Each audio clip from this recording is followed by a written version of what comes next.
보면은 사촌끼리도 20살 넘은 사촌끼리는 정말 친하지 않습니까? 친한 친구들은. 그럼 술 먹으니까 같은 방에서 자도 되고, 술 먹은 상태에서 자다 보면은 이게 또 멀쩡할 때고 다른 거예요. 할까? 하자. 뭐 이런 경우가 있더라고. 근데 이제 이게 하고 나면은 뒷감당이 안 되는 거예요.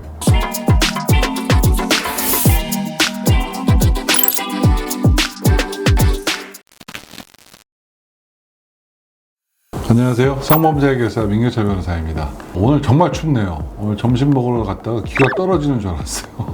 요즘 독감도 많이 유행하고 있다는데 다들 건강하신가요? 올해 더욱 건강하시고 저도 여러분에게 좋은 콘텐츠 올리도록 노력 많이 하겠습니다. 오늘은 친족 간 성범죄 혐의에 대해서 한번 말씀을 드릴게요. 왜냐면 이게 명절에 많이 일어나요. 명절에. 친족들이 모이는 게 예전보다는 그렇게 많지 않지 않습니까? 주로 명절에 만나는데 그 명절에 이제 오랜만에 친족들이 모이니까 술도 한잔 하게 되고, 근데 술 먹을 때 어린애들끼리 놀게 하기도 하고 또 젊은이들끼리 술 먹으러 같이 놀러 가기도 하고, 이 과정에서 성범죄가 많이 일어나거든요. 좀 있으면 이제 설이기 때문에 명절을 앞두고 친족 간의 성범죄가 일어나지 않기 위해서 말씀드리려고 해요.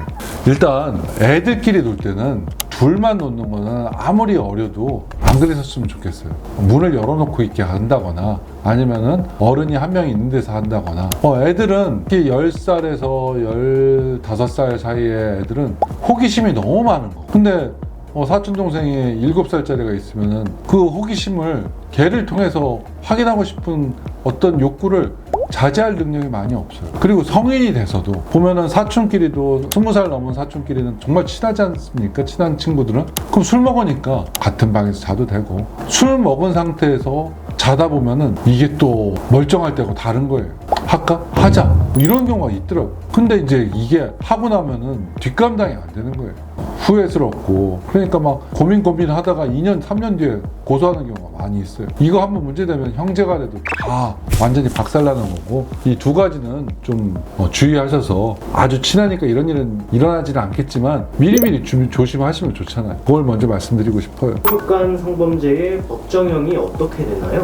친족 간 강제추행의 법정형은 5년 이상이에요. 5년 이상. 강간죄는 7년 이상. 일반 그 법정형보다 높다고 보시면 돼요. 7년이라는 의미는 되게 중요한 의미예요. 만약에 합의가 되면은 일반적으로 범죄에서 2분의 1까지는 깎아줄 수 있다는 거예요. 법률적으로. 그럼 깎아봤자 3년 6개월이잖아요. 근데 집행유예는 3년 이하의 선고를 할 때만 가능한 거예요. 근데 법률적으로 7년 이상이 된다는 거는 감경을 해도 3년 6개월이기 때문에 집행유예가 나올 수가 없다는 거예요. 7년짜리라는 거는 그거는 합의가 돼도 실형을 살 수밖에 없다는 의미하고 직결된다고 보시면 돼요. 10년 전에 있었던 일로 가족이 성폭행을 당했다 이렇게 주장하면 가장 먼저 어떻게 대응을 해야 될까요?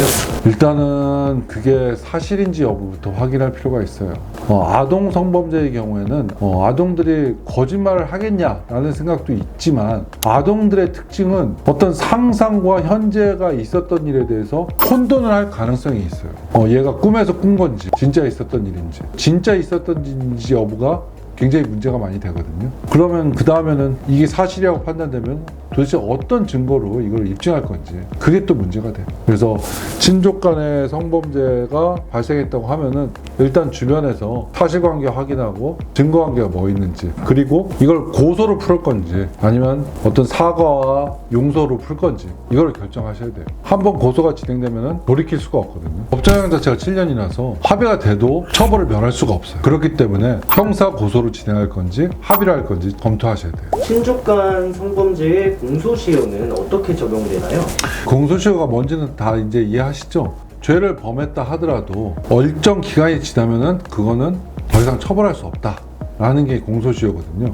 어린 아이들을 상대로 한 범행에 대해서는 얘가 피해를 당했음에도 불구하고 아직 애들이기 때문에 피해를 봤다는 걸 수사기관에 알릴 수 없었겠다라는 배려가 되는 거예요. 그래서 통상적으로 아동들을 대상으로 한 성범죄의 경우에는 성년이 된 날로부터 공소시효가 진행된다고 보시면 되기 때문에 언제 있었던 일인지, 그리고 성년이 언제가 됐는지, 그리고 죄명에 따라서 다 공소시효가 좀 다르거든요. 보통 7년에서 10년이 많은데, 그리고 나서 성년이 되고 나서 7년이나 10년이 지났는지, 특히 아동을 상대로 한 성범죄에서는 중요한 점이라는 거 여러분 꼭 잊지 마셔야 돼요. 명절에 오랜만에 친족들이 모여서 정말 아름답게 끝나야 되지 않겠습니까? 이런 일도 발생할 수 있구나. 어린애들은 아직 자제력이 없어서 그 자제력이 발휘될 수 없는 상황을 만들면 안 되겠다. 그런 배려만 있으시다면은 친족 간에 어떤 불협화음 없이 명절을 잘 나눌 수 있지 않을까 싶습니다. 여러분 명절 잘 보내시고요. 다음번에 더 여러분한테 유익한 주제 가지고 찾아뵙도록 하겠습니다. 일단 문제가 생기시면은 스스로 판단해 보시는 것도 좋은데 저하고 한번 상의해 보는 것도 한번 생각을 해보세요. 제일 처음에 이걸 접근을 잘못하면은 일이 꼬이는 경우가 있거든요. 저한테 상의 받아보시고 그 내용을 참고해서 대응하시면은 아마 여러분들한테 큰 도움이 될 것 같습니다. 여러분 다음에 또 좋은 주제 갖고 찾아뵙겠습니다. 감사합니다.